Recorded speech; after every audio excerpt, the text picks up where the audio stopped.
¿Cómo están? Buenas noches. Gracias por acompañarnos en esta edición de Al Pie de la Letra. Les quiero comentar de alguna manera, porque me parece que es importante que lo sepan, que en los próximos días, específicamente el jueves, Al Pie de la Letra va a estar compitiendo, en realidad ya está hoy en competencia, en una nominación a los premios latinoamericanos de cable que se va a desarrollar en Argentina. Así que estamos bastante honrados y sobre todo por el acompañamiento que tuvimos en este tiempo, no solamente en la emisión en vivo propiamente, sino que en las diversas plataformas posteriormente. La nominación es compitiendo con otros programas de otros países también en la categoría programas de género periodístico en particular, así que vamos a estar expectantes a lo que vaya a suceder el jueves finalmente en Buenos Aires cuando se desarrolle la entrega de estos premios. Hoy tenemos la posibilidad de charlar y eso que les decía hace rato, más allá de lo que se pueda llegar a generar en el vivo, de lo que se pueda generar como información que cada uno lo busque, lo consuma, procese en el momento que crea conveniente, con el titular de Becal. Las becas Carlos Antonio López, de alguna manera, y vamos a explicar todo el proceso de estas becas, cómo finalmente hoy se están ejecutando, pero dan la posibilidad de probablemente no tener hoy de manera inmediata un impacto, pero construir una sociedad de futuro con una formación tremenda y de primerísimo nivel, y hay que destacar desde todo punto de vista. Y queremos hoy saber básicamente cuáles son los criterios para poder aplicar alguna de ellas, para poder acceder a alguna de ellas y sobre todo cuál es la proyección en términos de crecimiento que va a tener también, porque hay ocasiones en las que estas cuestiones se lanzan como políticas de gobierno inicialmente, pero luego ya al momento en el que va a la mitad de gobierno o se va a unas futuras elecciones para saber si continúa o no, se van recortando los rubros, lo cual no sucedió con Becal particularmente. Está con nosotros su titular, Federico Mora, y con él vamos a hablar en la primera parte de esta emisión. ¿Qué tal, Federico? ¿Cómo te va? Bienvenido. Muchas gracias por la invitación, un gusto estar aquí. Federico, contanos un poco a grandes rasgos, ¿cómo nace Becal propiamente? ¿Cuál es la fuente de financiamiento que tiene? Y sobre todo, ¿cómo se va armando posteriormente? Hace poco tuve la ocasión de conversar con quien fue ministro de Hacienda hace un tiempo en nuestro país, Germán Rojas, en una charla que tuve con él. Y me comentaba un poco hasta lo complicado que era ponerle el nombre a Becal. Y el tiempo que se llevó en la discusión de cómo se iba a denominar, por ejemplo, la beca, hasta que terminó siendo Carlos Antonio López. ¿Cómo nace? Bueno, Becal nace o toma como referencia a un programa de funcionarios públicos que estaba en el Ministerio de Hacienda, justamente bajo la dirección en aquel entonces del ministro Germán Rojas. Es un programa que también lo dirigía yo y que se dedicaba a enviar paraguayos profesionales del ministerio a universidades del exterior. Se da la presentación de esos informes y es ahí donde el ministro me indica, mira, voy a llevarle este informe al presidente y a la semana me indica, comencemos a proyectar para que esto sea a nivel nacional. Y ahí comienza una serie de búsqueda de recursos. Esta cooperación técnica que teníamos para funcionarios públicos del BID nos permitió tener esa cercanía con ellos para sumarlos rápidamente. Pero hablábamos todavía de un programa de 10 millones de dólares o de 20 millones de dólares que todavía no iba a tener el impacto que buscábamos como un programa de alcance nacional. ¿Cuántas becas se podrían eventualmente sostener? Tal cual. Calculemos un promedio de 60.000 a 70.000 dólares por beca, entonces no iba a tener todavía ese alcance. Y ahí encontramos una fuente de financiamiento que estaba en plena identificación de proyectos, que es el Fondo para la Excelencia. Sumamos al fondo con 53 millones de dólares, pero también se da una construcción mayor donde sumamos actores. Sumamos al CONACYT para todo lo que tiene que ver con investigación, sumamos al MEC para todo lo que tiene que ver con educación y luego a la STP también para los lineamientos conforme al Plan Nacional de Desarrollo Paraguay 2030. Yo creo que la gran pregunta que recibimos siempre es ¿por qué en el Ministerio de Hacienda? Suena a que no es misional. Y lo trajimos en el Ministerio de Hacienda porque era el que ya tenía ese programa germen, ese programa con cierta estructura y ciertos procesos establecidos, y entendíamos que una clave para el éxito iba a ser la institucionalidad. Se hacen unas pruebas, hay una prueba particular que lo hace el BID que se llama CESI y que es una revisión de la fortaleza institucional. Y el ministerio tiene su fortaleza en la parte de tesorería, contabilidad, sistemas integrados, etcétera. Entonces se decide en un acuerdo con el CONACYT y con el MEC en que esté la unidad ejecutora en el Ministerio de Hacienda. Y luego también adherimos representantes privados. Este es un programa que tiene una particularidad en la gestión y es una gobernanza público-privada, que hoy tienen solamente dos instancias, por una parte el Consejo del Fondo de Excelencia y por otra parte el programa Becal. Y que yo creo que nos sirvió bastante para tener oídos fuera de la administración pública y para poder hacer ese proceso de aprendizaje sobre la marcha, porque es un programa que nació con mucho entusiasmo, pero todavía con muchos ajustes que lo fuimos generando ya ahora a casi 3 meses de implementación. ¿Cuál es el fondo para financiamiento que tiene presupuestado hoy y cómo se compone? ¿De dónde vienen esos recursos? Bueno, nosotros tenemos dos líneas de financiamiento. Por una parte, el Fondo para la Excelencia. ¿Que aporta cuánto? 53 millones de dólares. Y un contrato de préstamo con el BID que nos otorga 20 millones de dólares.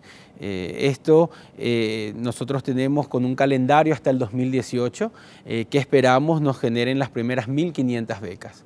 En este momento estamos por los 1.000, 1.018, 1.050 becarios.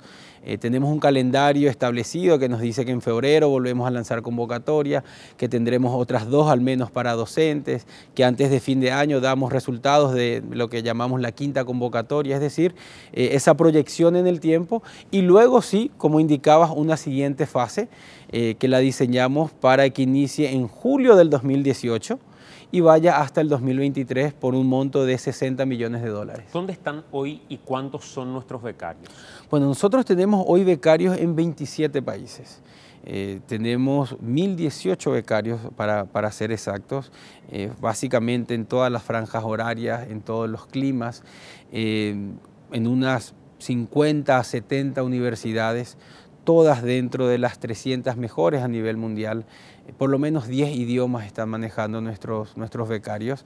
Es decir, vemos que superó las expectativas en cuanto a destinos.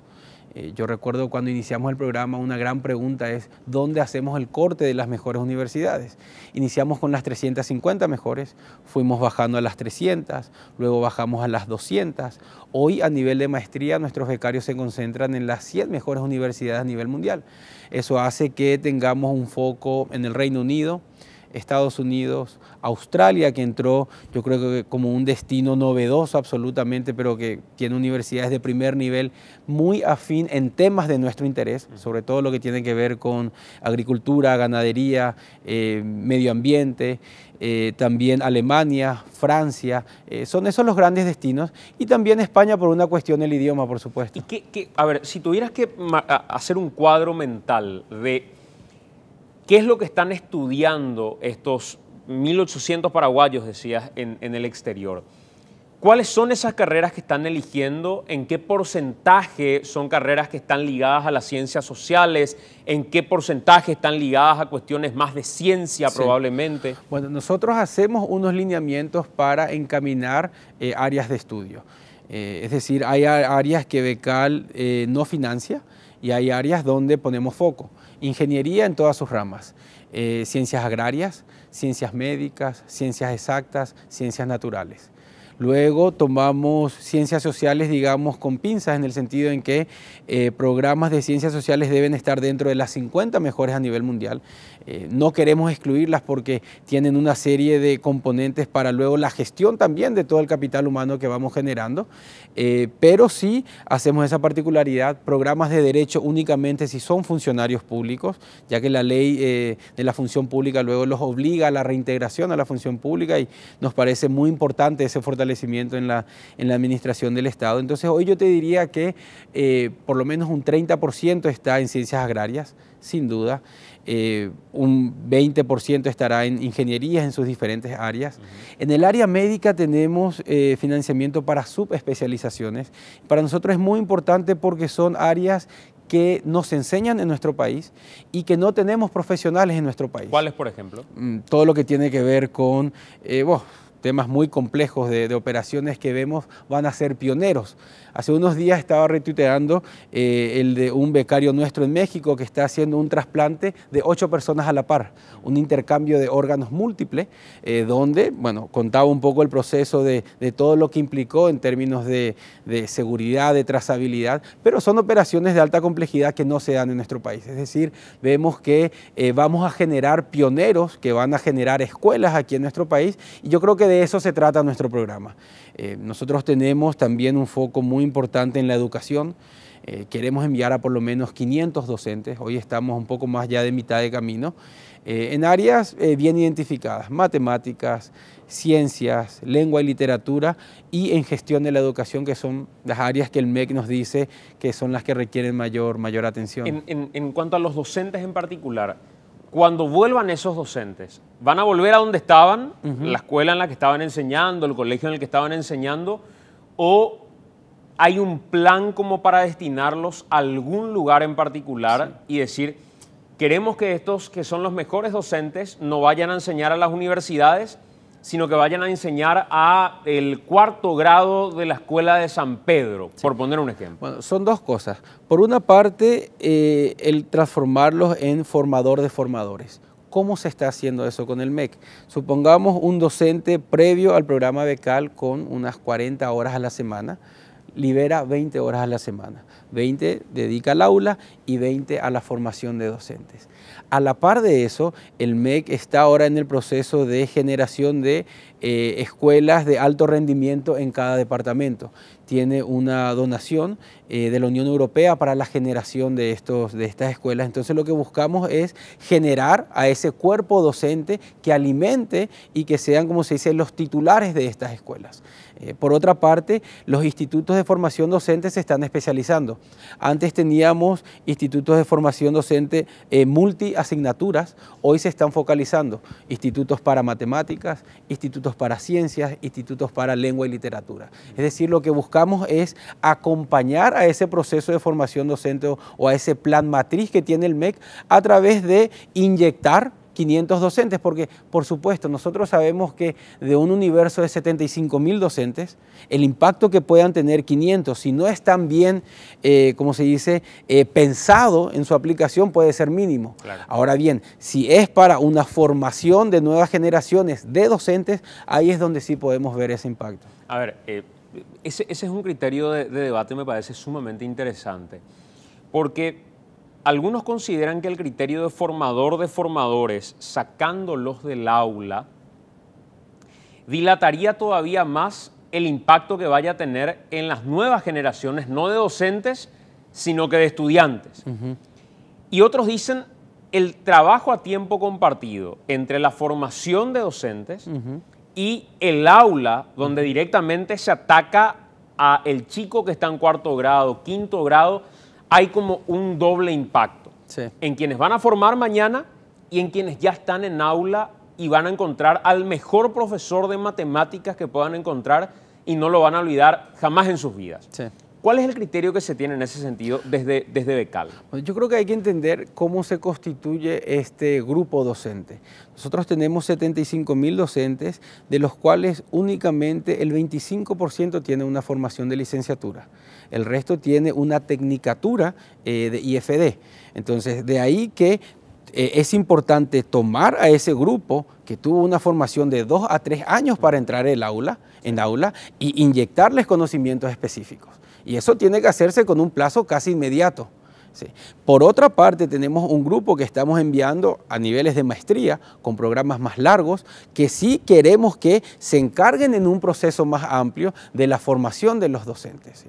Entonces, lo que nosotros buscamos es apuntar a esa franja de docentes que está entrando al sistema y que tiene por lo menos unos 20 años por delante y a ese grupo formarlos. Por eso nosotros hacemos esa restricción para los niveles de maestría, donde decimos hasta 35 años. Muchos nos dijeron los sindicatos y los gremios de la educación, ¿por qué no lo amplían? Y entonces nosotros dijimos, vamos a ampliar para los que son cursos cortos, pero no para los que son a nivel de maestría, que es otro nivel de inversión y que es otro nivel de retorno el que esperamos. Entonces se ataca a ambos lados. El docente que ya está en aula, que tiene una formación deficiente, eso hay que saberlo, hay que admitirlo, y que necesita una inyección, y aquel que va a tener por lo menos 20 años de plazo y que podemos dar un uso mucho más institucionalizado, un uso más trabajado y de mayor impacto en el tiempo. Y en todos los casos, las becas que hoy se están otorgando y los convenios que se tengan con universidades del exterior, ¿son presenciales o hay también algunas que son virtuales? No, nosotros buscamos programas 100% presenciales. Ese fue un punto también, yo creo que, de evaluación en el comité, porque hay muchos programas de buenas universidades que están a la altura. Es decir, hoy no podemos desconocer lo que las herramientas y las facilidades tecnológicas nos permiten. Ahora sí, también entendemos que no es solamente la experiencia académica. Hay detrás una experiencia de vida muy importante que encontramos inclusive transformadora en muchos casos. Esa posibilidad de no solamente intercambiar con docentes de otras universidades, que a lo mejor antes lo leían en libros, sino intercambiar con colegas pares universitarios, puntos de vista de otros países, entender cómo solucionaron problemas similares en sus países, conocer otras culturas, conocer diferente, ver diferente.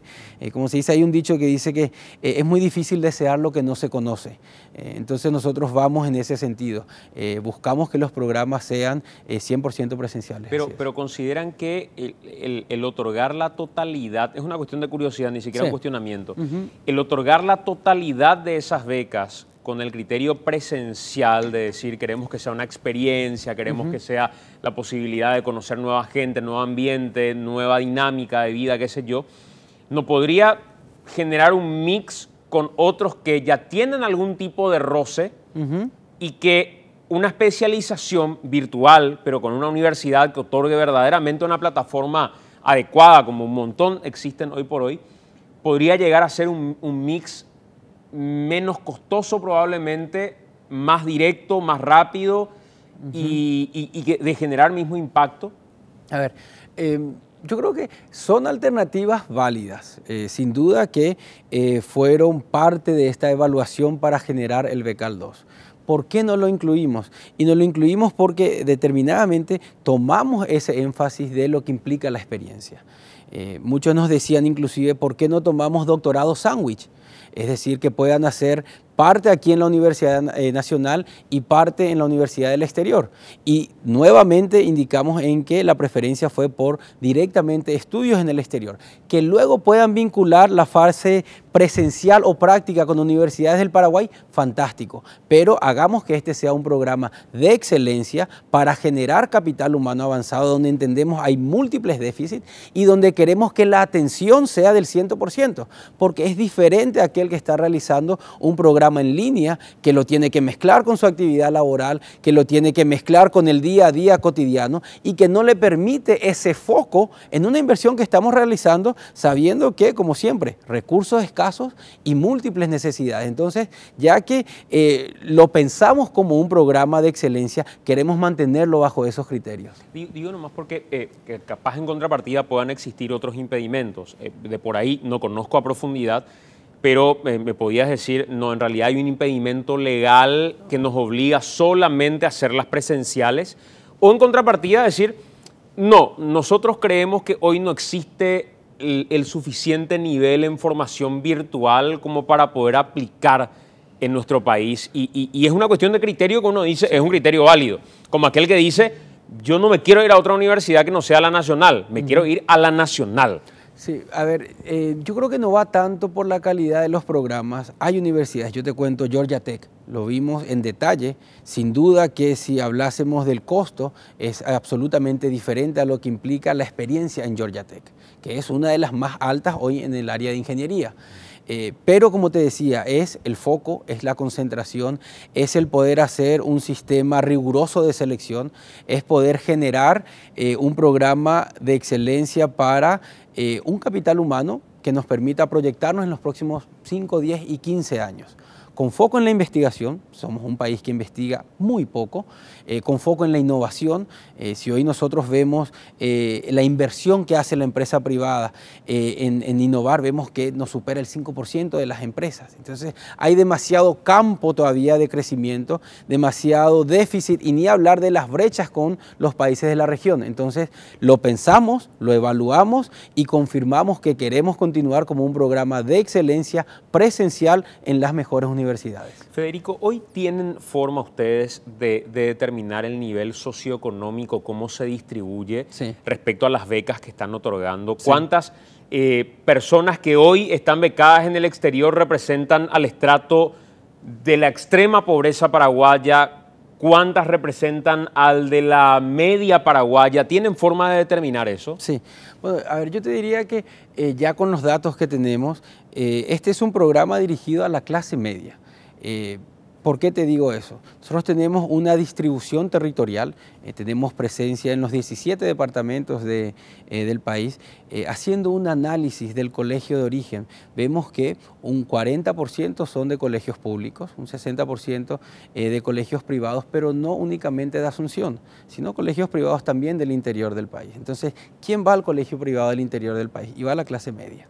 Entonces, tenemos varias proxies que nos permiten identificar el perfil de nuestro becario. Ahora, nosotros aplicamos una evaluación donde no solamente consideramos el ingreso presente, sino también el ingreso o la expectativa de costo del estudio en el exterior.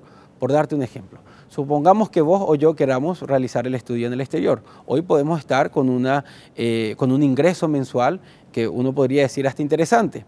Eso no quiere decir que luego, para tomar un estudio, estemos en condiciones, tanto vos como yo, de pagar 70 o 80 mil dólares para realizar estudios en el exterior. Entonces, tomamos ambas variables.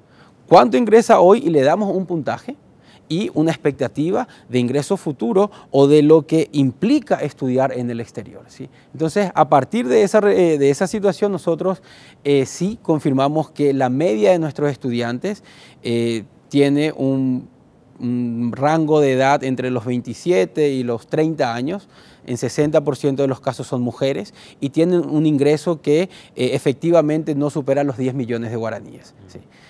Luego, una escala de eso, por supuesto, estará el que tiene desde el salario mínimo a los 5 millones, a los 7 millones, a los 8 millones y vamos haciendo clasificaciones que brindan puntos. Ahora bien, también sabemos que si igual superase la media de ingreso de nuestro país y ganase un salario que aquí sería bastante interesante, de 10 millones para arriba, entre 10 y 15 millones, eso no implica que dejando su situación laboral ni tenga la capacidad de ahorro, ni tenga la capacidad de pago de estudios del nivel que te estoy indicando en el exterior. Entonces, son todos esos elementos que debemos explicarlos. También haciendo la aclaración de que busca ser un programa de alcance nacional, pero que es un programa para generar capital humano de excelencia, ¿sí? Este no es un programa que busque tener un rol redistributivo. Este es un programa que busca generar capacidades para acompañar el crecimiento de nuestro país en los próximos 5, 10 y 15 años, ¿sí? A ver, quiero nomás entender esa última parte, ¿verdad? Y sobre todo mirar nuestra historia en términos de educación y cuánto la pobreza puede condenar a una educación de calidad a una persona o condenarla a una educación de mala calidad en realidad. Y qué determinante es el poder adquisitivo como para poder tener los elementos suficientes para algún día competir en igualdad de condiciones con cualquier otro en una beca, ¿verdad? Probablemente ese hoy sea un drama por el cual Becal pase, porque si no, ¿por qué tendríamos que discutir de qué trato social es? Si una persona que está en la extrema pobreza, pero tuvo la misma posibilidad de acceder a educación de calidad, puede sin ningún tipo de inconveniente pelear en términos de excelencia, ¿verdad? Pero para ustedes es una mochila, Federico, el hecho de decir, se nota en el momento en que están compitiendo que determinadas clases están privadas de la posibilidad de competir en igualdad de condiciones. A ver, Yo creo que un elemento importante, y yo creo que tiene respuesta en la segunda fase, no es tanto la condición socioeconómica, es lo que puede generar en términos de, sobre todo, haber accedido al idioma.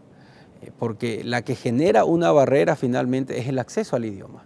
Entonces, para nosotros la gran pregunta es cómo salimos o buscamos una alternativa y una solución a esa situación. Y dos caminos. Una, básicamente, el brindar financiamiento para estudiar idiomas. Nosotros enviamos un grupo de 90 becarios a Francia que no sabían una palabra de francés. Y ahí tenemos becarios de Villarrica, de Coronel Oviedo, de Caguazú, de Pilar, de Ciudad del Este, donde los metimos 4 meses a la Alianza Francesa. Luego los enviamos a Francia a otros 4 meses intensivos y hoy están realizando maestrías y doctorados. Algunas serán de universidades nacionales del interior, otras serán de universidades privadas, independiente del nivel de ingreso que tengan. Es decir, la que genera una traba en realidad es el conocimiento del idioma. Hicimos un acuerdo con el programa Fulbright para becas de Estados Unidos. Incluye un año académico de inglés en Estados Unidos. Hacemos otro sistema de búsqueda, donde no se trata en la universidad que lo aceptó, porque eso ya implica saber idioma, se trata en el perfil del postulante. Entonces, hay varios caminos para entrar al programa becal y eso también hay que entenderlo. Una de ellas es la que llamamos autogestionada, que es la que implica que el postulante ya cuente con la carta de admisión de la universidad, pero es uno de los caminos. Ahora bien, también dijimos cómo o qué implica generar mayores y mejores condiciones para que no haya ese cuello de botella a aquel ya graduado universitario que busque especializarse en el exterior. Y decidimos bajar al grado. Decidimos bajar al grado, ¿por qué? Porque ahí encontramos la oportunidad de poder influir en aquellos que deben comenzar a prepararse en idiomas. Por eso decimos, vamos un semestre al exterior para conocer ese sabor de internacionalizarse, para conocer una universidad de fuera, docentes de fuera, colegas de clase de fuera, infraestructura de las universidades de fuera y comenzar a hacer el camino que implica formarse 1 año, año y medio, 2 años, para luego sí estar en condiciones, porque la disputa está por ahí.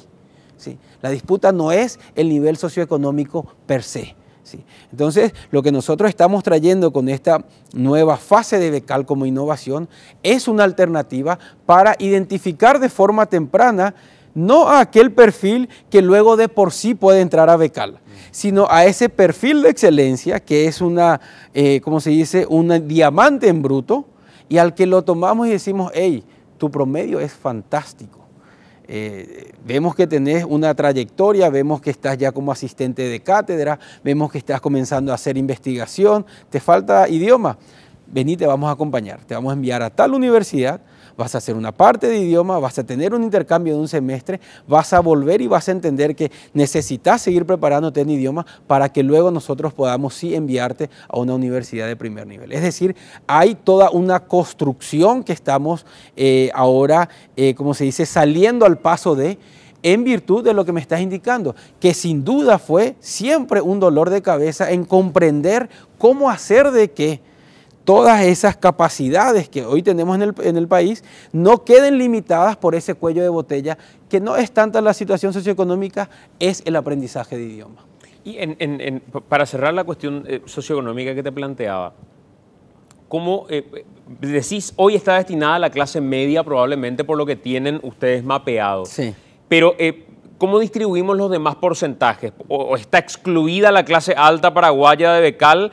¿Está excluida la clase baja de Paraguay? ¿O cómo se distribuyen esos porcentajes? A ver, yo creo que hay que entender algo. Nosotros hacemos en primer lugar, una ponderación en la puntuación. Brindamos puntos adicionales, por ejemplo, no solamente a aquellos que declaren una situación socioeconómica relativa inferior a otros, pero también buscamos premiar a aquellos que son de colegios públicos. Brindamos puntos adicionales para poder, como se dice, levantarlos en ese puntaje final.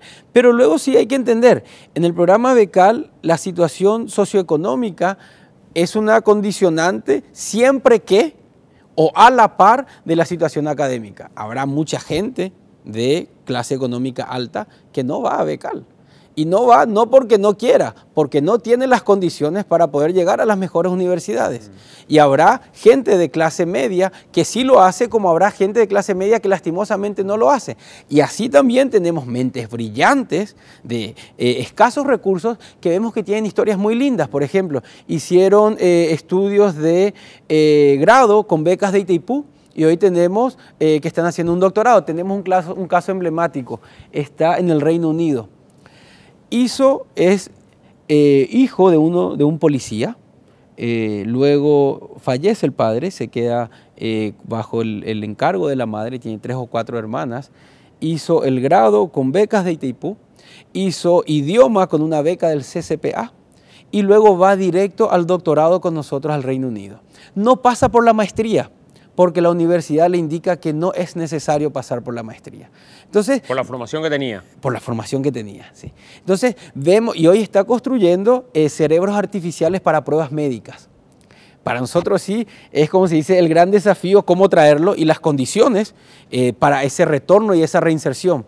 Pero lo que vemos es que lo que debemos acompañar es el proceso de formación del estudiante a lo largo de la carrera de grado, en este caso, para luego proyectarlos al nivel de posgrado y en realidad independiente a la situación socioeconómica.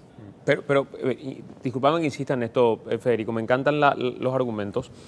Pero quiero nomás saber si existen elementos suficientes para desterrar ese discurso en campaña electoral que dice becal es solamente para gente rica en este país. Bueno. Entonces, ¿cómo hoy lo tienen distribuido? ¿Cómo yo puedo decir, me lo confirmó el titular de becal, que el tanto por ciento tiene mapeado, registrado a gente que es de clase media, tanto por ciento representa gente de clase alta?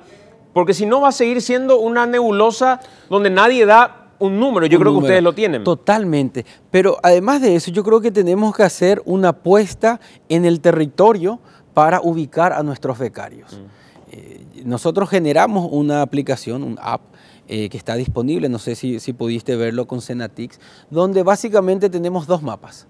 Uno es el mapa mundi, para saber dónde están nuestros becarios, en qué universidad, país, luego darle detalle área de la ciencia, etcétera, y la posibilidad de contactarle con un correo. Es decir, hoy podrías, esta noche, como se dice, darle clic a un becario y decirle cómo estás, es cierto que estás en este lugar, ¿cómo te va? Y luego otro mapa en el territorio de nuestro país para saber de dónde son nuestros becarios. Porque muchas veces nos dijeron, ustedes tienen becarios solamente de colegios públicos y de Asunción. Y no es así. Y justamente por eso lo hacemos. Nosotros hoy sabemos que de cada 100 becarios, 50 son de Capital y Gran Asunción. Y otros 50, 25 son del Departamento Central y 25 del resto del país. Es decir, independiente a ese detalle socioeconómico como tal, sí podemos ver claramente una distribución a lo largo de nuestro territorio y en todo caso también utilizar eso como una proxy de evaluación socioeconómica.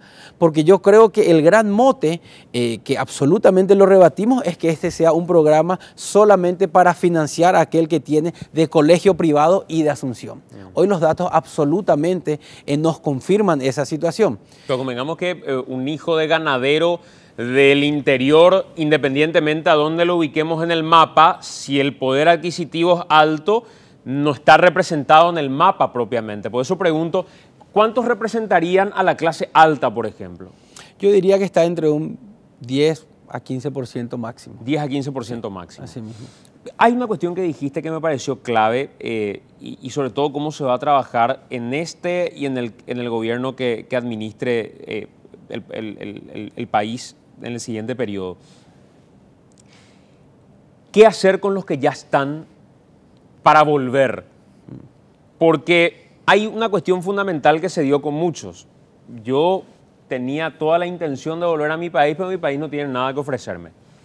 Al punto que el otro día, eso me chocó cuando me lo dijo Berta Rojas aquí en este programa. Me dijo, Santi, cuando le pregunto sobre su futuro, me dice, tengo que decirte que penosamente es volver a Estados Unidos. Y le digo, ¿por qué volver a Estados Unidos? Porque ahí siento que me valoran. Siento que llego a Estados Unidos y voy a tener la agenda llena de universidades, de escuelas y de colegios que me van a convocar para dar una charla magistral. Sí. Y estoy en Paraguay y no me convocan a una sola charla para ir a dar una clase magistral o hablar y siento que no soy útil en mi país, me dicen. Entonces, ¿cómo hacer con estos talentos? Lo de Berta es una cuestión que nadie podría discutir, Sí. de cuánto nos puede aportar, y uno dice, pucha, estamos dejando la posibilidad de que alguien de la calidad de Berta Rojas transmita conocimiento en Paraguay y la exiliamos prácticamente nosotros mismos. ¿Qué vamos a hacer con los que hoy están formados para cerebros artificiales? Y acá no encontramos jeringa en el IPS. Bueno, te voy a decir tres cosas. Primero, nosotros distinguimos y dejemos de lado a los que son de educación que directamente van al sector público. Vamos a concentrarnos en los que son de maestría y los que son de doctorado, distinguiendo que los de maestría van para estudios profesionalizantes que llamamos y los de doctorado, por supuesto, investigación. En primer lugar, este es un país que claramente tiene déficit de capital humano avanzado. Yo no sé si recordás cuando inició esta administración, decíamos que necesitábamos traer ingenieros de España, porque no tenemos ingenieros especializados. Estamos hablando de las ciencias agrarias del campo. Nosotros somos un país cuya economía depende en un 80 a 90% del campo, donde hay áreas donde podemos decir que somos punta, pero necesitamos mantenernos como áreas punta, tanto en la agricultura como en la ganadería. Nosotros estamos enviando estudiantes para especializarse en esas áreas.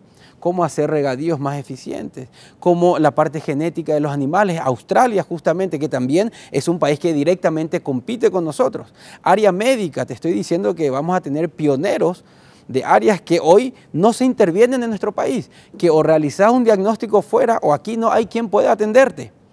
Luego tenemos muchos que van al Estado. Yo creo que no cabe duda de la necesidad que existe de potenciar al Estado.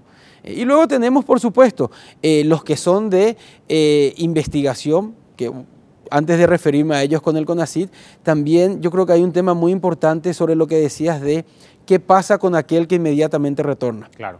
Hoy nosotros generamos una plataforma que significa vincularnos con la UIP, con el club de ejecutivos, intercambiar necesidades, qué ustedes necesitan, qué nosotros estamos generando, cómo hacemos ese matching.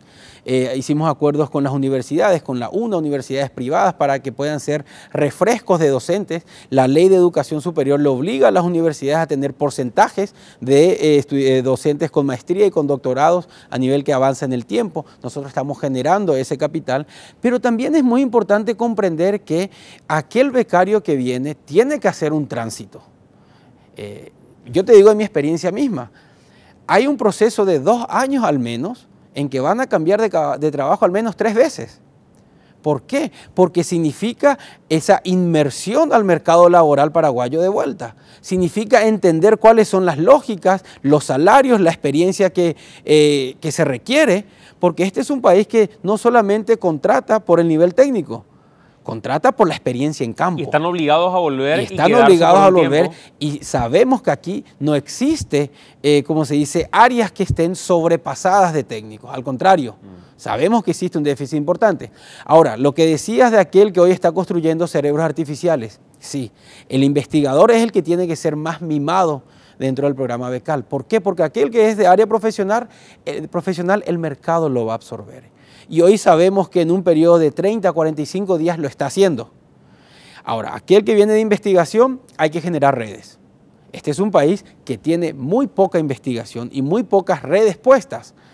¿Qué es lo que hacemos? Los vinculamos con el CONACYT, que es como el siguiente eslabón en la generación de capital humano avanzado. Becal hace su tarea y luego le pasa la mano al CONACYT y le dice, señores, aquí está. ¿Qué tiene el CONACYT? El Programa Nacional de Incentivos a la Investigación, que escalafona a investigadores y le brinda un subsidio mensual, creo que en la categoría más alta ronda los $3.000, para poder dedicarse a la investigación.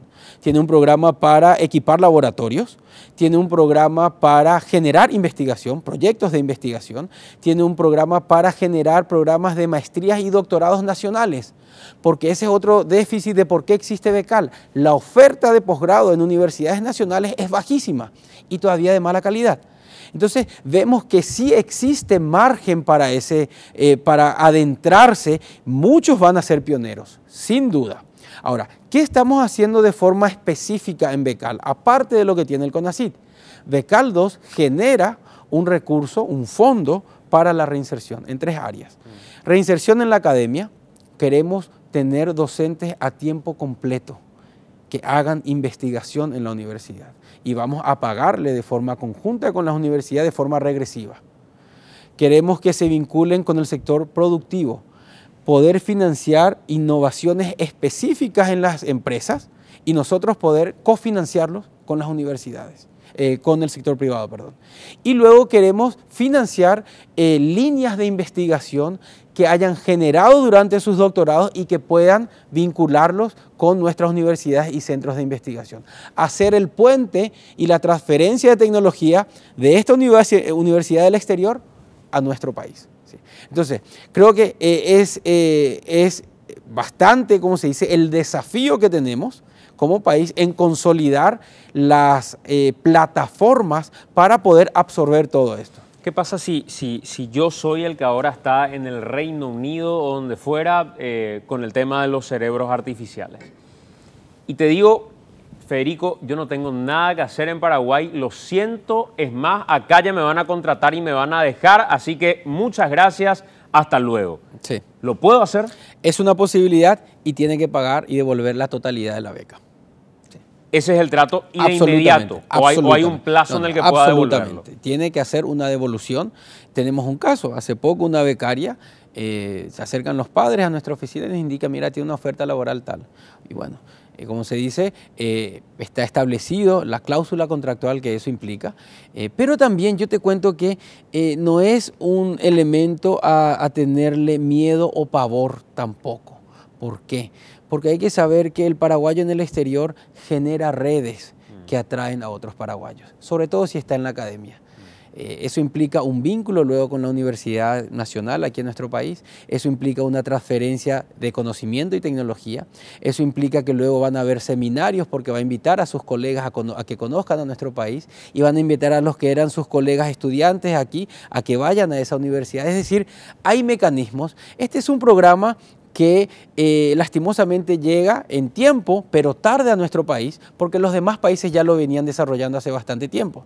Es decir, hay muchos aprendizajes que nosotros ya lo hemos captado y que lo hemos incluido en la estructura y en el formato y en el reglamento del programa Becal. Me parece muy interesante lo que decías recién de lo de Becal 2 y la posibilidad de solventar económicamente a investigadores a tiempo completo.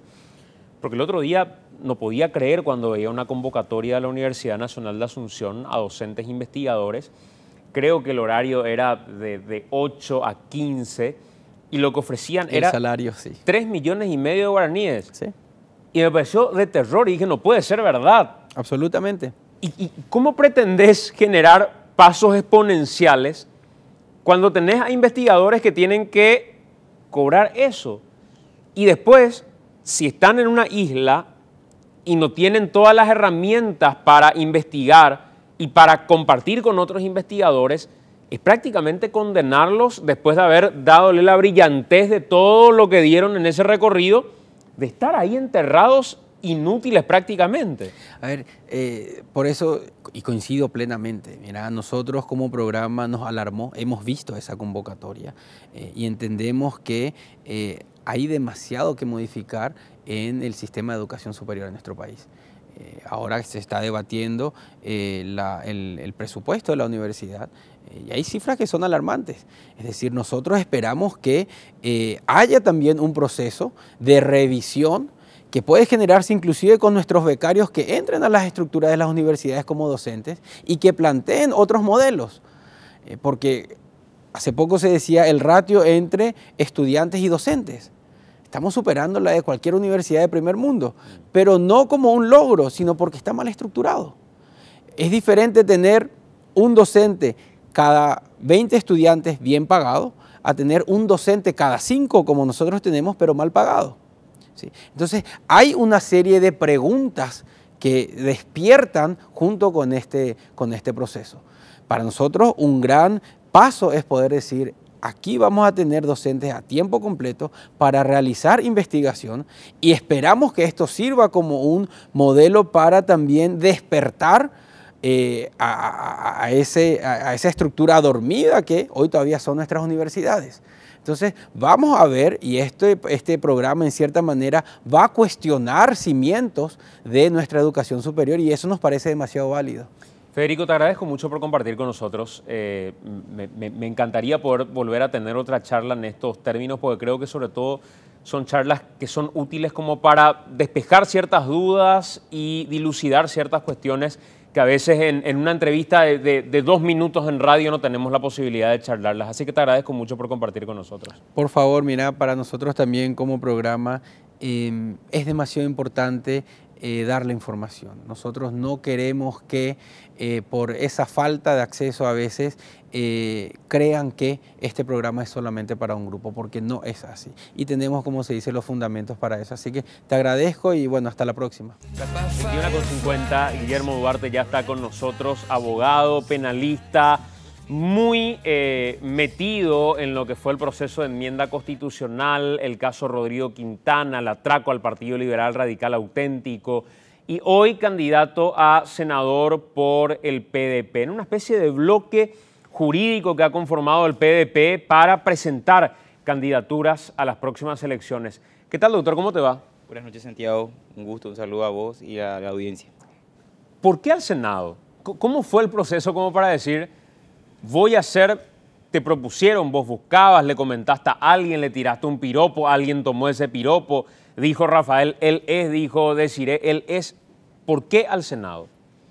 Bueno, al Senado en realidad es porque se dio la oportunidad en cuanto a la vacancia que el PDP buscaba cierto perfil y el contacto con todo esto surgió a raíz, todo esto comenzó en febrero de este año con la denuncia que le hace Canillas a la senadora Masi.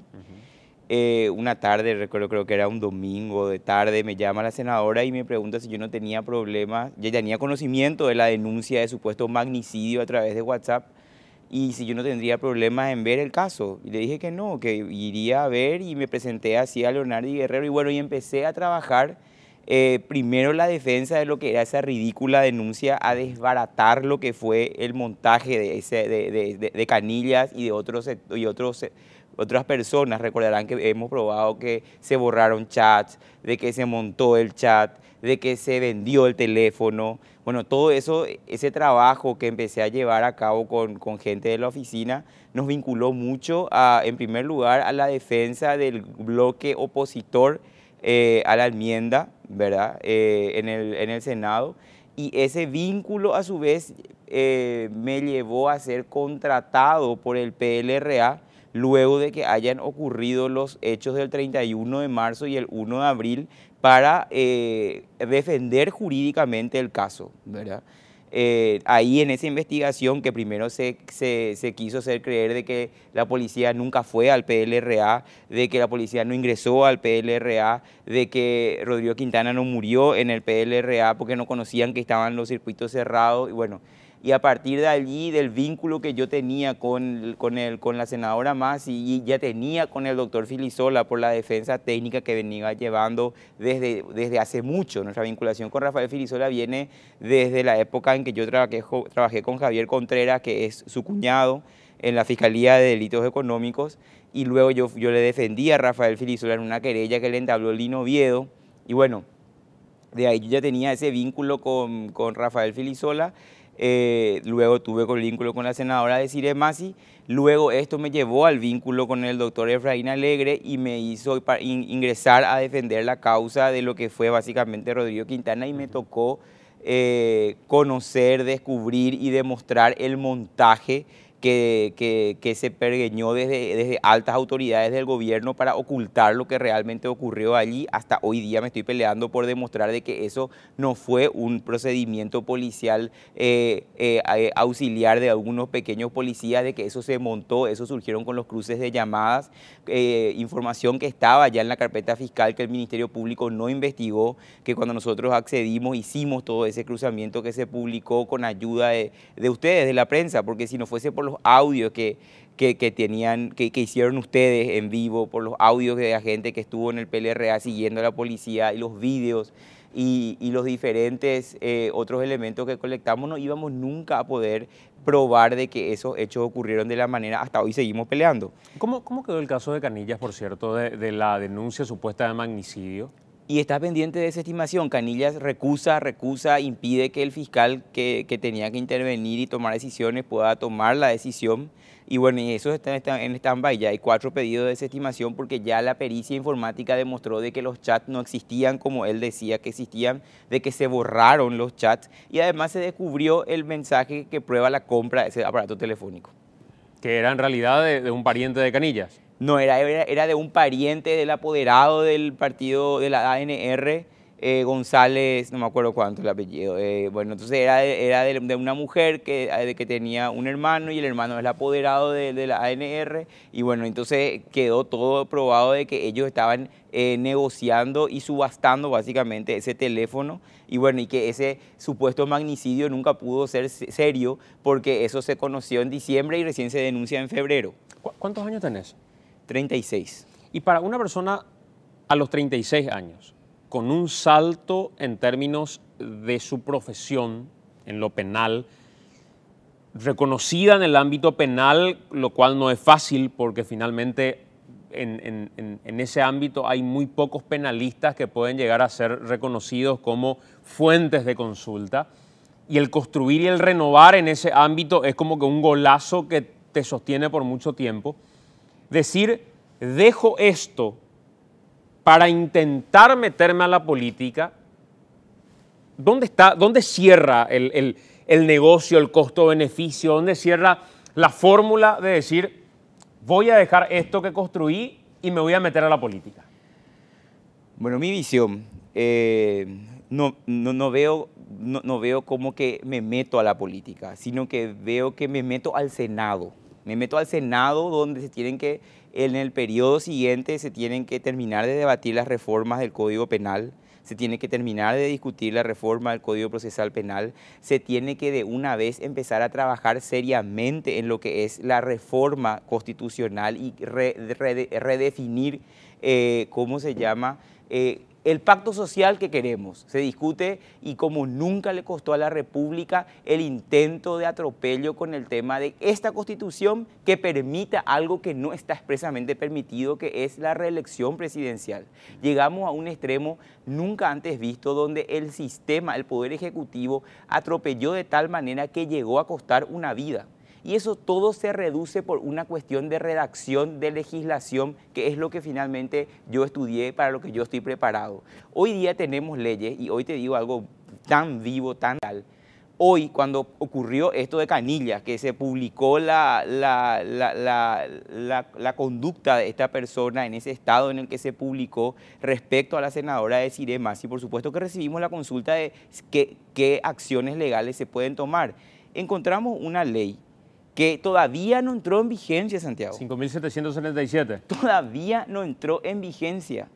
Y uno empieza a analizar y tenemos descripciones de conductas que no tienen sanción penal.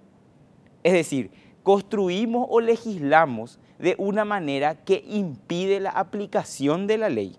Esto es un ejemplo de cómo está necesitado el Parlamento de tener gente técnica, no asesores. Porque ¿qué ocurre? En el Parlamento los asesores pueden hacer un buen trabajo, pero los que votan según su criterio político. Y ese criterio, si no está unido de conocimiento jurídico, produce este tipo de buenas intenciones habrán tenido los legisladores al sacar esta ley, pero es una ley inaplicable. Primero, luego que viola el principio del derecho penal, que no puede haber una pena sin una ley previa, estricta y escrita. Y esta ley prevé una conducta, pero sin sanción. La única sanción está cuando es feminicidio. Pero cuando hablamos de las otras cuestiones, en lo que se configuraría esta conducta, no tiene sanción. O sea, está nombrado, está citado, pero no hay sanción. Claro. Y quedan líricas. Y eso sin entrar a mencionar de que hay una cantidad de leyes que se contradicen entre sí. hay una cantidad de leyes especiales que se promulgaron y entraron en vigencia que desconocieron la parte general del Código Penal. El Código Penal tiene una parte general y una parte especial, y acá se legisla como de acuerdo a la situación del momento. Se considera que aumentar una pena va a generar como resultado solucionar una situación social que no es así, y además no se atiende a cuál va a ser la consecuencia en la praxis con la aplicación de la parte general. Un caso concreto, la modificación del marco penal de la violencia familiar. ¿Qué es lo que generó? Aumentaron a 6 años. Eso concatenado con lo que establece el artículo 13 del Código Penal, que establece qué es un crimen, qué es un delito, y eso unido con el Código Procesal Penal y las modificaciones que hicieron del artículo 245, es prisión preventiva. Y entonces, en lugar de favorecer que las mujeres denuncien, como ya se instaló, que si le denuncia a su marido se va a ir preso, y ella no quiere lo que se vaya preso, entonces no le denuncia. Y otra vez los fiscales tienen casos de violencia familiar denunciados que no pueden accionar o no pueden avanzar realmente porque saben de que si imputan implica una prisión y destruyen familias. Es una... y por eso me voy respondiendo, ¿por qué al Senado? Porque en el Senado es donde tengo que poder influir de esta manera. Sí, es cierto, sacrifico mis ingresos, sacrifico mi trabajo, sacrifico lo que nos esforzamos para construir un estudio jurídico con otros seis colegas. Tenemos años trabajando juntos, tenemos una trayectoria formada corta o larga, nos va bien, pero es una oportunidad que se me presenta y luego no puedo decir yo, quejarme de mi parlamento si yo tuve la oportunidad de participar. Que sacrifiques o no la cuestión económica va a depender directamente de tu integridad. Directamente de tu integridad. Porque la propia senadora de Desirée Massi confesaba el otro día en una conferencia de prensa en la que te presentaban a vos y a otros legisladores que en el proceso de enmienda constitucional desde el oficialismo se ha ofrecido $500.000 en algunos casos por votar a favor de la enmienda constitucional. Y ahí uno dice, una cosa es el cálculo en base al salario de un senador, otra cosa es el cálculo en base a alguien que no sea lo suficientemente íntegro y acepte finalmente la plata, ¿verdad? Entonces, ¿por qué hay que confiar en la integridad de Guillermo Duarte y que va a decir, yo hasta voy a perder plata? Mira, yo fui funcionario público, Santiago. Yo entré a la fiscalía con Rocío Vallejo. Ordenanza, porque había ingresado recién en la facultad, el único cargo en el que me podía nombrar Óscar Germán Latorre, entonces fiscal general, era el de ordenanza. Fui auxiliar, fui secretario, fui asistente, siempre en la unidad de delitos económicos. Estuve con todos los casos más complejos, con Javier Contreras, con Carlos Arrey, con Casañas. Yo, si es que fuese una persona que estaría dispuesta a transigir o a comerciar por lo que yo debo hacer, ya lo hubiese hecho. 1. 2. Trabajé, decidí salir afuera. Cuando quise tener más plata, cuando quise ganar mejor, cuando quise hacer lo que yo quería, salí afuera. Trabajé como abogado, me esforcé, llegué a donde llegué y ahora tomo la decisión, voy a hacer una pausa. Yo no voy a terminar mi vida profesional por 5 años en el Parlamento. No sé si es que ingreso, no sé qué pasará después. Pero yo no entro y además no pienso poner en... Tampoco gana tan poco un senador, nos amoldaremos. Le diré a Natalia que tiene que gastar menos en el súper, que tiene que hacer qué sé yo. Hacemos un esfuerzo como familia y avanzamos. Tengo ahorro, tengo patrimonio. No veo tampoco que 5 años me vaya a afectar negativamente en demasía eso versus la posibilidad de hacer algo. Porque la persona se puede realizar a lo mejor solamente por sus ingresos económicos, yo no.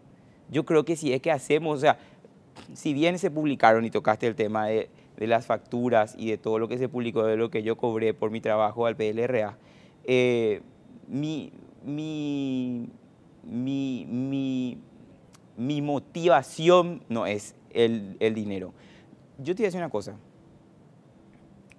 Cuando asumió Cartes y se le imputa a Rafael Filisola, nadie en el foro quería asumir la defensa de Rafael Filisola, porque estaba con toda su fuerza la persona que estaba detrás del caso. Si era por plata, yo no iba a tomar ese caso. si era por una cuestión económica o además, ¿qué me puede reportar de beneficio defenderle a una persona que acaba de perder las elecciones, que está procesado, imputado y que va a tener todo en contra? Estoy en la misma situación, ahora que pienso, estoy en la misma situación. ¿Qué beneficio económico me podría haber traído eso? El tema de las facturas del Partido Liberal. Y el cuestionamiento creo que hace la gente es, Efraín utilizó la estructura del partido con parte de los fondos públicos que recibe el partido a partir del financiamiento que le da como subsidio el sistema electoral paraguayo, el Tribunal Superior de Justicia Electoral, y le paga a su abogado particular. ¿Esa es la lógica en la cual se circunscribe ese pago o en realidad hay alguna norma, algún apartado, alguna ley, algún artículo en el reglamento, en el estatuto o lo que fuera, que le permita a Efraín decir, de la plata que recibe el partido y no de mi bolsillo, yo le voy a pagar a Guillermo Duarte por estas causas? Mira, yo disiento en primer lugar de que mi contratación para intervenir en esas causas sea por una cuestión que tenga que ver con Efraín Alegre, persona física. Efraín Alegre fue querellado por José Ortiz en su calidad de presidente del Partido Liberal, porque en su calidad de presidente del Partido Liberal hizo una conferencia de prensa para denunciar lo que él tenía como información de que José Ortiz había dado la orden del atraco al PLRA. Es decir, se estaba defendiendo los intereses del Partido Liberal en esa conferencia de prensa, y en ese carácter él fue querellado. 1, 2. Ahí se mezclaron varias facturas, ¿verdad? También hubieron procesos donde nosotros entramos para redireccionar la investigación de la Fiscalía, porque la Fiscalía parte de la hipótesis simplista de que solamente Florentín es responsable de la muerte de Rodrigo Quintana. Se olvidan luego de Báez, de Recuerdo Báez, es el de casco blanco que conjuntamente abren la puerta. Le intentaron separar a Paredes Palma y a Florentín, y a Amarilla de todos esos hechos también. Entonces, nosotros fuimos contratados para ingresar jurídicamente al proceso y reorganizar lo que nosotros consideramos es la hipótesis correcta. Y tuvimos que hacer subcontratar informáticos, técnicos, o sea, el trabajo que nosotros hicimos, llegar a esos cruces de llamadas, llegar a esos vídeos, llegar a todas esas cuestiones, no es un trabajo sencillo. Requiere tiempo, requiere esfuerzo, requiere dedicación y finalmente, no te refiero respecto a los montos que se publicaron, es una decisión personal. Era un caso político, no cualquiera se quiere meter en un caso político, te expone de una manera innecesaria y además te requiere un trabajo mucho más complejo porque tenés que lidiar con la prensa, con el expediente y con otros factores. Entonces, yo no creo que sea una cuestión de Efraín Alegre nomás, creo que es una cuestión del PLRA, creo que defendimos intereses del PLRA y trabajamos mancomunadamente con abogados del PLRA y con técnicos del PLRA para llevar adelante este proceso. Estamos de vuelta, nos acompaña el abogado Guillermo Duarte, hoy candidato a senador por el PDP. Guillermo, ¿por qué en la confección de la lista del PDP hay muchos que en su perfil tienen una compatibilidad y un hilo común en el ámbito jurídico? ¿Cuál es el proyecto PDP que hay muchos que finalmente están ligados a lo jurídico? José Casañas Levy, vos, el caso de Arregui mismo. ¿Por qué? Porque ese es el proyecto del PDP para el Congreso del 2018. Nosotros apostamos a que se pueda trabajar seriamente de una vez la redacción de normas. Necesitamos gente en diputados, gente en senadores, para poder hacer, por ejemplo, un digesto jurídico. En este país no existe un cuerpo, que tenga todas las leyes. cuando uno quiere saber si una ley está vigente, tiene que recurrir al Congreso y en el Congreso hay que hacer una búsqueda y hay que saber cuál es la normativa finalmente vigente, si se vio modificada, si no. Entonces, estamos en plena discusión respecto al Código Penal y a la reforma al Código Penal y el Código Procesal. Y entonces, eso es algo demasiado importante. Al país le alzó jurídicamente el nivel que haya entrado en vigencia nuestro Código Penal, por más que se lo haya criticado, se haya dicho que es un código hecho en Alemania para alemanes, que no sirve, que aquí, que allá, es un código dogmáticamente superior al resto y es un código que se está destruyendo por la redacción de leyes especiales sin una correlación con la parte general y sin ver el sistema íntegramente y sin poder aplicar correctamente las leyes, porque no se aplican todas las reglas de la parte general y se dice le falta pena y se olvidan del concurso de hechos punibles, por ejemplo. Entonces el PDP propone abogados, doctores en derecho que vienen a trabajar seriamente ese aspecto. Y esa selección, digamos, ¿por qué deja fuera a Rafael Filisola? Porque a mí me llamó mucho la atención y yo tengo una lectura al respecto, que todavía no la compartí ni con él ni con Desiré, pero pienso hacerlo. Cuando se da esa conferencia de prensa en la que anuncian las cabezas de lista y dicen va a ser cabeza Desiré, va a ser cabeza José Casañas Levy, va a ser cabeza Carlos Arrey en diferentes lugares, quedaba pendiente quiénes iban a ser los otros que iban a integrar. Y recuerdo que a raíz del conflicto que se dio, otra vez surgió la idea, a partir del cuestionamiento de un periodista, en realidad lo quieren meter a Filisola para los fueros, lo quieren meter a Filisola para los fueros. Y lo único que busca, fueros. Mina entrevista a Filisola la semana pasada aquí en este mismo canal y Rafael Filisola le dice, sí, yo creo que tenemos que llevar ambos un proyecto legislativo. Desiré y yo estamos convencidos de eso. Se presenta la lista, no aparece Filisola. ¿Fue un temor por el hecho de que la sociedad diga se refugian los fueros o por qué decidieron no incluirlo a él? Bueno, esa es una decisión que se tomó dentro del PDP, pero yo no creo que sea así, por varios motivos. Uno, el ofrecimiento que a mí se me había hecho del número 2 viene de la época del conflicto del caso Rodrigo Quintana, cuando empezamos con toda la campaña, con todo ese tema. Lo que no se sabía era quién encabezaría. Entonces, lo que sí tenía conocimiento y tenía conversaciones con ellos es que era o Rafael o Desiré, pero no ambos, integrando la lista. Lo que también se había discutido es si es que alguien podría integrar una lista a lo mejor de diputados y otro de senadores.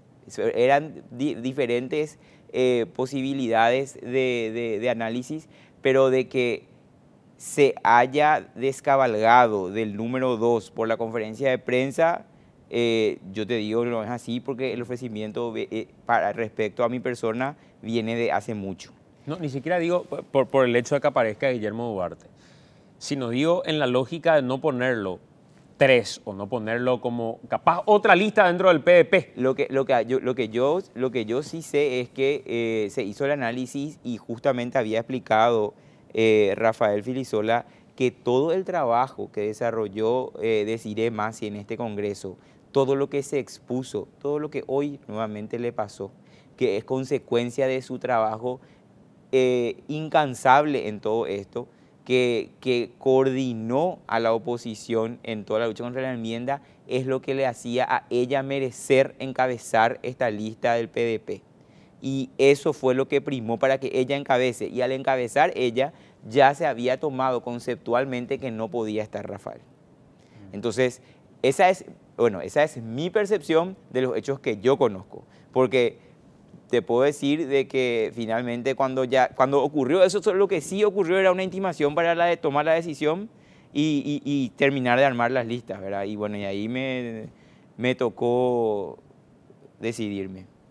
Si vos tuvieras que hoy elegir, el otro día le preguntaba lo mismo a José Casañas Levy, entre los candidatos colorados en pugna, en términos de institucionalidad, en términos de propuestas, si es que existieran, ¿a quién elegirías? ¿Cuál sería tu voto? Bueno, lo que yo, si de los candidatos del oficialismo colorado, o sea, del Partido Si Colorado, vos tuvieras que votar en las internas de la ANR, yo votaría a Ñetete ¿por qué? por la institucionalidad. Porque podemos coincidir en mucho o en poco, pero lo que para mí es el bien supremo es la Constitución Nacional.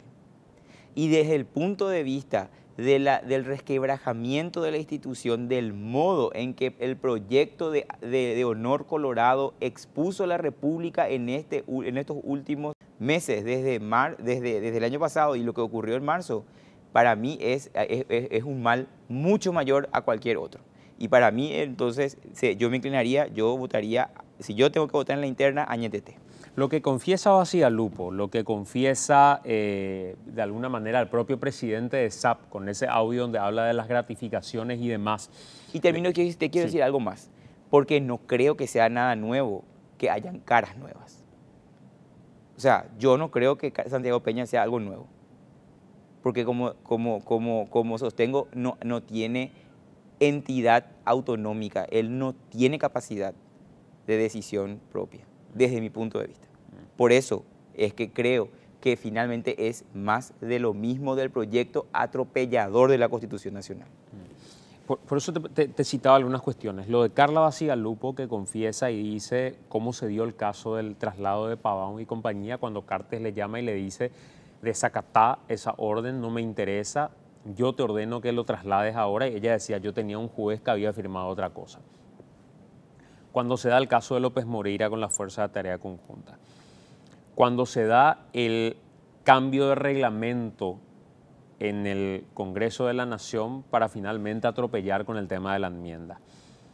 Eso describe una conducta, y lo del titular de la SAP, eso describe una conducta, un patrón, una matriz de algún modo de este gobierno. ¿Cómo lo identificás vos, habiendo vivido desde dentro, en el ámbito judicial y político incluso, ese proceso particularmente? Como un proyecto que vende una cara supuestamente nueva, pero en el trasfondo es más de lo mismo pero peor.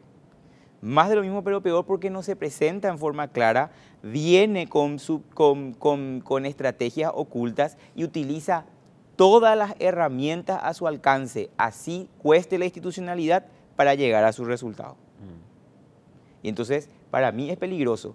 Para mí, lo de Carla Bacigalupo hubiese sido, hubiese esperado de Carla que en el momento en que ocurrió haya contado esto. Hoy está contando en el medio de una campaña electoral y pierde la relevancia y le quita entidad al correlato fáctico. Yo me hubiese parado y le hubiese aplaudido a ella si en el momento hubiese contado eso. Porque lo que nos está contando es lo que ella accedió a convivir. Y con esa misma lógica han de haber varias personas que están en lo mismo. Están accediendo a mantenerse en el cargo teniendo que obedecer. Y eso es lo que está mal. ¿Cuál podría ser el electorado de PDP? Yo creo que la gente que quiere realmente algo nuevo, que quiere probar algo nuevo, algo distinto, por un lado, la gente que ve que se hizo un trabajo encomiable por detener el atropello de la Constitución Nacional, la gente que puede coincidir o no con el criterio, pero sabe de que es un criterio y sabe de que es una posición que es previsible y que uno ya puede saber, esta persona actúa así y va a pasar lo mismo si se vuelve a presentar la situación fáctica que le motive a eso. O sea, la previsibilidad de la bancada del PDP. Es una bancada que sienta una postura y no la cambia por intereses económicos, por intereses políticos, por intereses coyunturales. Y eso es algo que se necesita conocer cómo un grupo político actúa para poder construir de alguna manera ciertos proyectos. Se hacen alianzas porque se saben, este grupo piensa esto sobre tal punto y actúa de tal manera. Vos hoy día en nuestro Parlamento no podés construir porque ese mismo grupo que ayer te votó A, hoy te vota B. ¿Qué pensás de los fueros? ¿En qué sentido? De los fueros parlamentarios como hoy son utilizados una especie de mecanismo de protección para aquellos que son salpicados por hechos de corrupción. Yo ahí te digo sinceramente que prefiero, porque la institución de los fueros está hecha para proteger al Parlamento, al parlamentario para que pueda operar en libertad. Y así, como te digo, que la Constitución Nacional hay que mirarla de lejos para no entrar a generar resquebrajamientos institucionales más de los que existen. Yo creo que los fueros tienen que ser interpretados con amplitud, porque si empezamos a recortar, vamos a empezar a generar persecuciones y la valla que sirve para protección realmente no va a ser una valla de protección y el más desvalido que opine va a caer y el más fuerte siempre se va a mantener. Entonces, respecto a los fueros, yo creo que es una cuestión que hay que analizarla. Lo que sí deberíamos analizar es qué pasa con los plazos de prescripción frente a los fueros, por ejemplo. Los fueros deberían ser eventualmente una causal o un obstáculo insuperable para la persecución penal contra toda duda, por más que así yo considero que es conforme al 103 del Código Penal, pero no se interpreta así. O sea, los fueros te sirven interim, vos sos legislador, pero después terminás y tenés que ser juzgado. ¿Qué pasa, con un Víctor Bogado? ¿Qué pasa con un Óscar González Daer? Gente que hoy existe sospechas suficientes como para poder someterlos a la justicia, no tiene nada que ver con su rol legislativo, lo que finalmente se les acusa, y sin embargo los fueros los sostienen ahí prácticamente intocables. Los fueros son casos diferentes. Víctor Bogado no le sostiene el fuero. Son otras cuestiones lo que están impidiendo que su proceso penal avance al siguiente estadio procesal, no los fueros. Y Óscar González Daer no tiene una acusación formal seria para que se trate su desafuero, ¿verdad? O sea, yo creo que empezar a globalizar para satanizar una institución como los fueros no me parece que sea correcto. En el caso, te digo, Víctor Bogado no son los fueros y Óscar González Daer no tiene una acusación formal respecto a la cual, no digo que no tenga que existir una acusación formal, pero una vez que exista hay que tratar y si de ahí otra vez no ocurre el desafuero, y también es la propia Cámara de Senadores tiene que tomar cartas en el asunto. O sea, Nicanor el otro día hacía un video y decía, todos los que son de mi movimiento, si tuvieran una causa en particular, inmediatamente quedan desaforados. Si no son desaforados, son expulsados del movimiento. ¿No estás de acuerdo con eso? Es que no está bien. Eso es populista. Acá hay que ser institucionalista. Si tiene una causa penal y tiene una motivación, se tiene que tratar su desafuero. Y si es que es sólido el caso, va a correr. El problema que se tiene es que se quiere generalizar y es cierto, cuando el caso es complejo, se mezclan los fueros con la dilación del proceso. Pero hay que saber cuál es el problema, si son los fueros o si es la dilación del proceso. ¿Ustedes van a trabajar por no dejarle jurar a Cartes? Esa es una postura que ya tomó el PDP con anterioridad a mi intervención, a que yo haya aceptado lanzarme como senador, y se funda en lo siguiente. La Constitución Nacional para el PDP tiene que ser interpretada literalmente. Literalmente, ¿por qué? Porque si se utilizan, vos como abogado sabés de que hay varias técnicas de interpretación para llegar a saber cuál es el verdadero sentido y alcance de una norma. Con esa excusa, a la Constitución Nacional ya se la desdibujó demasiado en todo este periodo. Entonces la postura del PDP es que hasta tanto no se haga una reforma, la interpretación tiene que ser la gramatical. Y en ese sentido, la Constitución Nacional dice que los expresidentes serán senadores vitalicios. Serán es una obligatoriedad e impide otra alternativa, otro cargo. Con ese argumento es que el PDP va a sostener de que estas personas no pueden jurar hasta tanto se revea el pacto social. De que en puridad a lo mejor debería haber reelección, o debería a lo mejor haber reelección, pero con esta Constitución no se puede. Entonces vos, si tuvieras que estar en ese momento en el que se decida si lo dejan jurar o no, seguirías esa línea de no dejarlo jurar. Es diferente dejarle jurar o impugnar. Yo considero que hay que impugnar por el texto constitucional. Vamos a suponer que impugnan Sí. y pasa lo de Nicanor. Igual corre su candidatura.